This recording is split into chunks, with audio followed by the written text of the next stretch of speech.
ইন্দ্রজিতের পরিবারের পাশে দাঁড়ালেন বিধায়ক সুদীপ রায় বর্মন। প্রয়াত হিরো ইন্দ্রজিতের পরিবারের পাশে দাঁড়ালেন এলাকার বিধায়ক সুদীপ রায় বর্মন।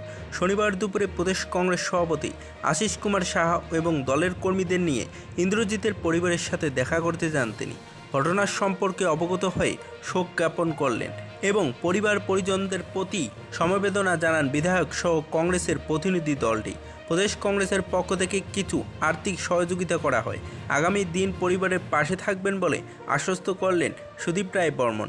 উল্লেখ্য, গত বৃহস্পতিবার সকাল 11টা নাগাদ ইন্দ্রনগর এলাকায় যখন বন্যার জলস্তর বৃদ্ধি পায় তখন 2-3 জন বন্ধুকে নিয়ে বাড়ির পার্শ্ববর্তী মানুষকে উদ্ধার করতে নেমেছিল চিরঞ্জিত। একজন মহিলা এবং শিশুকে যখন সে বাঁশের ভেলায় তুলে উদ্ধার করে নিরাপদ স্থানে নিয়ে আসছিল তখন বাঁশের ভেলা উল্টে যায়, তখন সকলে জলে পড়ে যায় এবং সেই সময় সেই মহিলা এবং শিশু দুজন নিরাপদ স্থানে উঠে আসতে পারলেও চিরঞ্জিত তলিয়ে যায় বুক সমান জলে।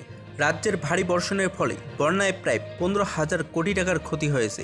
সর্বদলীয় বৈঠক করে সহযোগিতা চাইলেন মুখ্যমন্ত্রী প্রফেসর ডক্টর মানিক সাহা এবং ভারী বৃষ্টির জেরে ত্রিপুরার বিস্তীর্ণ অঞ্চল জলের নিচে তৈরি হয়েছে বন্যার পরিস্থিতি। বন্যার ফলে রাজ্যের ব্যাপক ক্ষতি হয়েছে, বহু মানুষের প্রাণ হারিয়েছে। বন্যার কারণে বাড়ি ছাড়া বহু মানুষ। পরিস্থিতি এতটা খারাপ পর্যায়ে পৌঁছে যায় যার কারণে উদ্ধার কাজে নামানো হয় বায়ুসেনার সেই 2টি হেলিকপ্টার, তার সাথে NDRF, Assam rifle, SDRF, TSR জন সকলে উদ্ধারের কাজে হাত লাগায় এবং প্রশাসনের পক্ষ থেকে ত্রাণ শিবিরের আশ্রয় নেওয়ার লোকজনদের জন্য খাবারের ব্যবস্থা করা হয়। সাংবাদিক আক্রান্ত হওয়ার ঘটনায় 11 দিনেরও গ্রেপ্তার হয়নি দুষ্কৃতিকারীরা।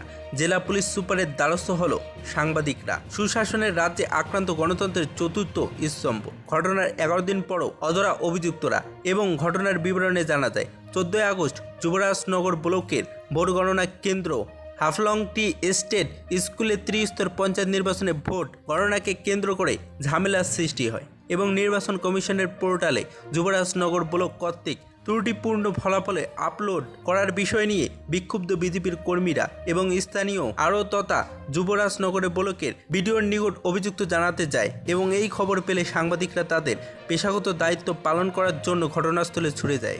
বীর বিক্রম কিশোরের মানিক্যের অপরিসীম ভূমিকা রয়েছে। মুখ্যমন্ত্রী প্রফেসর ডক্টর মানিক সাহা কী বললেন দেখুন। ত্রিপুরাকে উন্নতির শিখরে নিয়ে যাওয়ার ক্ষেত্রে মহারাজা বীর বিক্রম কিশোর মানিক্য বাহাদুরের অপরিসীম ভূমিকা রয়েছে। তার জীবন দর্শন এবং উন্নয়নশীল চিন্তাধারাকে আগামী প্রজন্মের কাছে নিয়ে যেতে পারলেই মহারাজা বীর বিক্রম কিশোর মানিক্য বাহাদুরের জন্মদিবস উদযাপনের সার্থকতা থাকবে। রাজ্যের এমন কোনো স্থান নেই যেখানে বীর বিক্রমের স্মৃতি জড়িত নেই। তিনিই ছিলেন আধুনিক ত্রিপুরার রূপকার।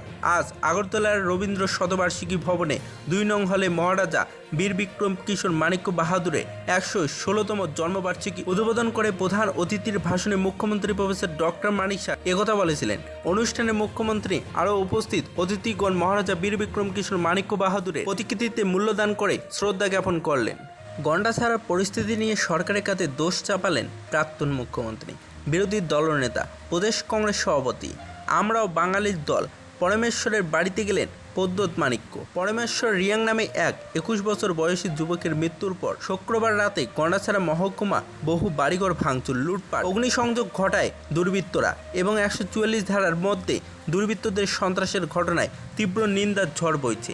এই দিন এই ঘটনার পর শনিবার আগরতলা শহরের রাজপথে নামে আমরাও বাঙালির দল এবং সরকারের দিকে আঙুল তুললেন বিরোধী দলনেতা জিতেন্দ্র চৌধুরী, প্রাক্তন মুখ্যমন্ত্রী মানিক সরকার এবং প্রদেশ কংগ্রেস সভাপতি আশিস কুমার সাহা। অপরদিকে মৃত যুবকের বাড়িতে ছুটে গেলেন ত্রিপুরা মথা সুপ্রিমো পদ্মত কিশোর দেব বর্মন। জানা যায় পরমেশ্বরের মৃতদেহ শুক্রবার রাতে গন্ডাছড়ায় নিজ বাড়িতে পৌঁছানোর পর অপর একটি অংশের বিরুদ্ধে অশান্তির পরিবেশ সৃষ্টি করে। এর বিরুদ্ধে রাস্তায় নামে আমরা বাঙালি এবং শিবনগর স্থিত আমরা বাঙালির দলীয় কার্যালয়ের সামনে দীর্ঘক্ষণ বিক্ষোভ প্রদর্শনের পর দলের সম্পাদক গৌরঙ্গ রুদ্রপাল জানান, গন্ডাছড়ায় একটি আনন্দ মেলা চলছিল এবং সেখানে মদ ও জোয়ার আসর বসেছিল। সেখানে তর্ক বিতর্কের সময় একটি বিদ্যুৎ তারের সংস্পর্শে আসে পরমেশ্বর রিয়াং নামে এক যুবক। তখন তাকে সকলে মিলে বিদ্যুৎ সংস্পর্শ থেকে সরিয়ে আহত অবস্থায় নিয়ে আসা হয় স্থানীয় গন্ডাছড়া হাসপাতালে। সেখানে তাকে কর্তব্যরত চিকিৎসক রেফার করে জিবি হাসপাতালে এবং জিবি হাসপাতালে চিকিৎসাধীন অবস্থায় মৃত্যুর কোলে ঢলে পড়লেন পরমেশ্বর। বেকারদের নিয়োগের দাবি সামাজিক মাধ্যমে সরব কংগ্রেস বিধায়ক সুদীপ রায় বর্মন। স্বাধীনতা দিবসের প্রাকলগ্নে রাজ্যের শিক্ষিত বেকারদের উদ্দেশ্যে বার্তা দিলেন কংগ্রেস বিধায়ক সুদীপ রায় বর্মন। বেকারদের সমস্ত সমস্যা নিয়ে বিধায়কের কাছে জানাতে আহ্বান করলেন তিনি। বেকারদের সমস্যাগুলি বিধানসভার অধিবেশনে তুলে ধরবেন বলে জানিয়েছেন কংগ্রেস বিধায়ক। বুধবার সামাজিক মাধ্যমে বিধায়ক সুদীপ রায় বর্মন বলেছিলেন, দীর্ঘদিন ধরে রাজ্যের বেকারদের করুণ অবস্থা। রাজ্যের নিয়োগ প্রক্রিয়া এক প্রকার বন্ধ হয়ে আছে। যদিও কিছু কিছু জায়গায় শূন্যপদ পূরণের জন্য নোটিফিকেশন জারি করা হলেও সেগুলি সম্পূর্ণ করা হয়নি। ফলে রাজ্যের শিক্ষক যুবক যুবতীরা চাকরির জন্য হন্যে হয়ে ঘুরছে এবং বিভিন্ন দপ্তরের কর্মীরা অবসর হলেও নতুন করে নিয়োগ করা হচ্ছে না। এই বিষয়গুলি নিয়ে সরকারের কাছে দাবি জানানো হবে বলে এবং আগামী বিধানসভার অধিবেশনে এই সমস্যাগুলি তুলে ধরতে হবে বলে জানিয়েছেন কংগ্রেস বিধায়ক সুদীপ রায় বর্মন। রাজ্যের সমস্ত শিক্ষা প্রতিষ্ঠান পরবর্তী বিজ্ঞপ্তি পর্যন্ত বন্ধ রাখার সিদ্ধান্ত মুখ্যমন্ত্রীর। রাজ্যের সমস্ত শিক্ষার প্রতিষ্ঠান পরবর্তী বিজ্ঞপ্তি পর্যন্ত বন্ধ রাখার ঘোষণা দিলেন রাজ্যের মুখ্যমন্ত্রী প্রফেসর ডক্টর মানিক সাহা। আজ সামাজিক মাধ্যমে মুখ্যমন্ত্রী বলেছিলেন, বর্তমান রাজ্যের বন্যার পরিস্থিতির কারণে সরকারি এবং বেসরকারি স্কুল, কলেজ এবং বিশ্ববিদ্যালয় সহ সমস্ত শিক্ষা প্রতিষ্ঠান পরবর্তী নির্দেশ না দেওয়া পর্যন্ত বন্ধ থাকবে।